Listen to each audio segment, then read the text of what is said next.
रावण ने मेरे पूंछ को आग लगा दी, फिर मैंने पूरे लंका को जला दिया।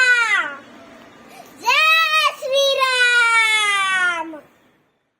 हे दुष्ट रावण, सीता मैया को छोड़ दे और तुरंत श्री राम के शरण में आ जा, वरना वो तुम्हें वध कर देंगे तुम्हारा। जय श्री राम। प्रभु, मैं सीता मैया को जरूर लाऊंगा, परंतु वो मुझे पहचानेगी कैसे? हे हनुमान, आप ये अंगूठी सीता मैया को दे देना। जी प्रभु। जय श्री राम।